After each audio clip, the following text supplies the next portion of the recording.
আজকে ওনার ইচ্ছা হয়েছে পরোটা আর চিকেন খাবে।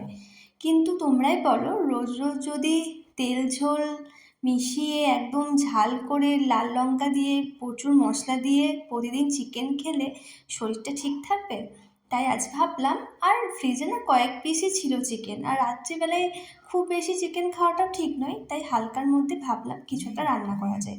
তো চিকেনগুলো প্রথমে ম্যারিনেট করে নিলাম টক দই, পেঁয়াজ, রসুন, আদার মশলা দিয়ে, যেটা মানে পেঁয়াজ বাটা, আদা বাটা, রসুন বাটা, তারপর একটু কাশ্মীরি লঙ্কার গুঁড়ো, একটু ধনে আর জিরে গুঁড়ো দিয়ে আর একটু লেবুর রস দিয়ে আমি পুরো চিকেনটা 1 ঘন্টার জন্য ম্যারিনেট করতে দিয়েছিলাম। তোমরা ওভারনাইটও দিতে পারো, তবে চিকেন ওভারনাইট না দিলেও চলে। এবার ভালোভাবে মাখিয়ে নিলাম।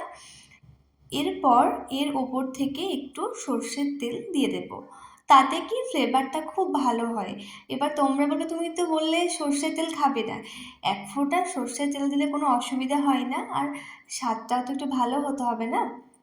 আর আজকে আমি বানাবো বাটার দহি চিকেন, অর্থাৎ এর মধ্যে বাটারও থাকবে, দইও থাকবে, আর দইটা এই একবারই দিলাম ম্যারিনেটে, আর দেবো না।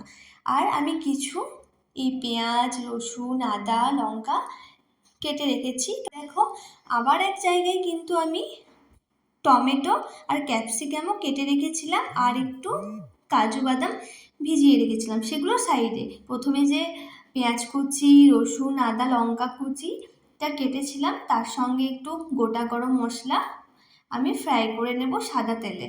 খুব অল্প পরিমাণ তেল দিলেই হবে, খুব বেশি তেল দেওয়ার দরকার নাই। আর একদম লাল লাল করে কিন্তু ভাজবে না, কারণ এই বাটার দহি চিকেনটা একটু মানে না, হলুদ কিন্তু এটা আমি দেব না, একদম একটু মানে কি বলবো, একটু রেড হোয়াইট টাইপের হবে।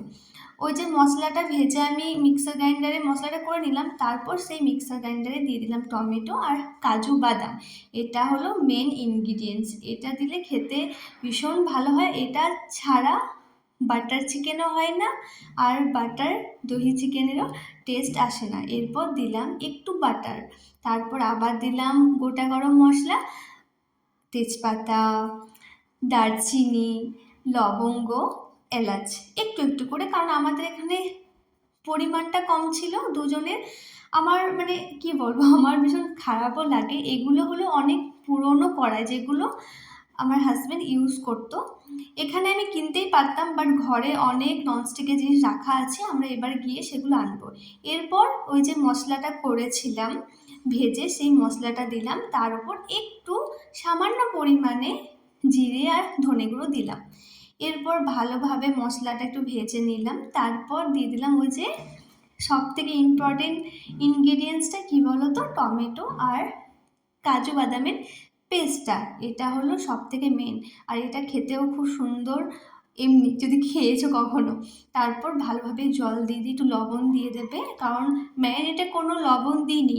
তোমাদের কিন্তু লবণটা পরিমাণ বুঝে দিতে হবে। তোমরা এখন সবাই রান্নাতে ভীষণ এক্সপার্ট, আমাকে বলে দিতে হবে না। তোমরা এখানে কাশ্মীরি লঙ্কার গুঁড়ো অ্যাড করতেও পারো, বাট আমি বলবো করার দরকার নেই, কারণ ম্যারিনেটে আমরা দিয়েছিলাম। আর এখানে 2 চামচ আমি টমেটো সস নিয়েছি, যাতে খেতে একটু ভালো হয়, একটু ঝাল টক মিষ্টি হয়।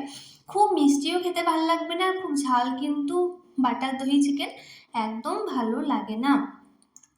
আর আমি ওয়েট করে আছি কবে আমি আমার সমস্ত রান্নার জিনিসপত্র এখানে আনবো, কারণ রান্নার দু একটা ভিডিও করছি, আর দেখুন সহিরে তো একটা ব্যাপার আছে না।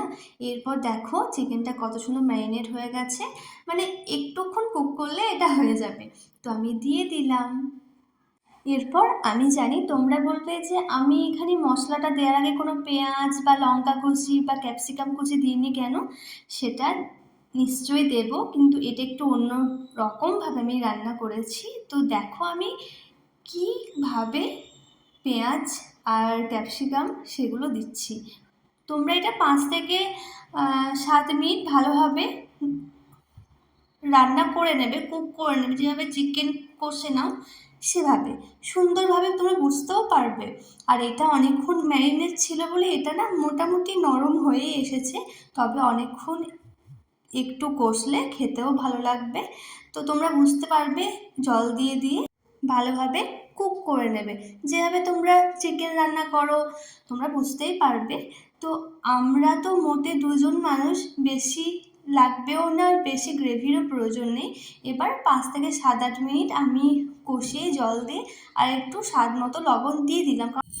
তার কারণ আগে সামান্য লবণ দিয়েছিলাম, তার জন্য আমার মনে হয়েছে যে আরেকটু লবণ লাগবে। এরপর সামান্য আরেকটু বাটার দিয়ে, এখানে তোমরা সাদা তেল ইউজ করতে পারো, বাট আমি বলবো সামান্য লাগবে, একটু বাটার দিয়েই করো। তাহলে এটা যখন বাটার দই চিকেন, তখন এরপর পেঁয়াজ আর ক্যাপসিকাম আর লঙ্কাগুলো যে চারকোনাভাবে কেটে রেখেছিলাম, আর আমি 2 কোয়া রসুনও কেটে রেখেছিলাম। তো এরপর আমি ওই চিকেনটা মোটামুটি কুক হয়ে যাওয়ার পরে সেই পেঁয়াজ কুচি ক্যাপসিকাম কুচিটা দিয়ে দিলাম। এরপর রান্নাটা হয়ে যাবে। এটা না খেতে ভীষণ সুন্দর, সত্যি কথা বলতে গেলে তুমি রেস্টুরেন্টের থেকেও অনেক ভালো খেতে। আর এই যে আমার স্পেশাল মশলা, এটা ভীষণই ইম্পর্টেন্ট এসব রান্নার জন্য। এই যেমন বাটার পনির, বাটার চিকেন, আর তারপর দিয়ে দিলাম একটু, কি বলো তো, দেখি তোমরা বলো এটা কি। সবাই জানো এটা হলো আমাদের সকলের প্রিয় কেশরি মেথি। তো এরপর আরও 2-3 মিনিট একটু নেড়ে চেড়ে নিলাম।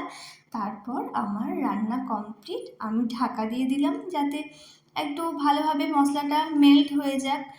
তারপর খেয়ে নিলাম। আর এটা ভীষণ ভালো হয়েছিল, পরোটাটাও খুব সফট হয়েছিল। আর এই বাটার দহি চিকেনটাও ভীষণ সুন্দর খেতে, তাড়াতাড়ি হয়েও যায়।